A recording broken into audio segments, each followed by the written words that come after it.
রাজ্যে স্কুল শিক্ষা দপ্তরের নতুন নিয়োগ বিধি ঘিরে ফের এসএসসি পরীক্ষা বাতিলের আশঙ্কা দেখা দিয়েছে। সুপ্রিম কোর্টের নির্দেশ মেনে স্কুল সার্ভিস কমিশন নতুন বিজ্ঞপ্তি প্রকাশ করলেও এবারের পরীক্ষা পদ্ধতি নিয়ে আইনি প্রশ্ন উঠতে শুরু করেছে।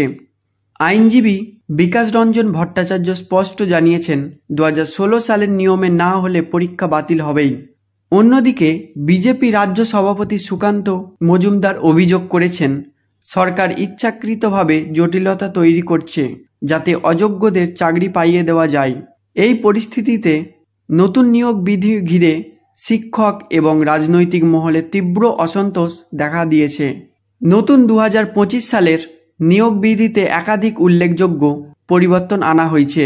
এর মধ্যে রয়েছে লিখিত পরীক্ষার নম্বর 55 থেকে 60 করা, শিক্ষাগত যোগ্যতার নম্বর 35 থেকে কমিয়ে 10 করা, পূর্ব অভিজ্ঞতার জন্য 10 নম্বর যুক্ত করা এবং লেকচার ডেমনস্ট্রেশনের জন্য 10 নম্বর যুক্ত করা।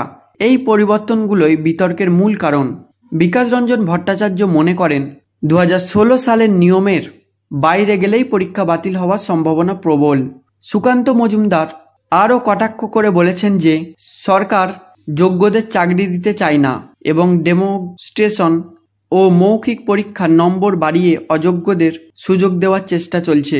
বঙ্গীয় শিক্ষক ও শিক্ষাকর্মী সমিতির সাধারণ সম্পাদক স্বপন মণ্ডল জানিয়েছেন, নতুন নিয়মে চাকরিহারাদের কিছু সুবিধা হলেও নতুন পরীক্ষার্থীরা বঞ্চিত হবেন এবং এসএসসি ইচ্ছামতো নম্বর দেওয়ার সুযোগ পাবে।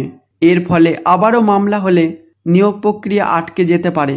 সব মিলিয়ে এসএসসি পরীক্ষার ভবিষ্যৎ ফের অনিশ্চয়তার মুখে পড়েছে। শিক্ষার্থীদের ভবিষ্যৎ নিয়ে দুশ্চিন্তায় রয়েছেন শিক্ষক মহল থেকে শুরু করে রাজনৈতিক শিবিরও। বিশেষজ্ঞরা মনে করছেন, নতুন নিয়োগ বিধি রদ না হলে এই জটিলতা নিরসনে আদালতের দ্বারস্থ হওয়া অনিবার্য হয়ে উঠবে।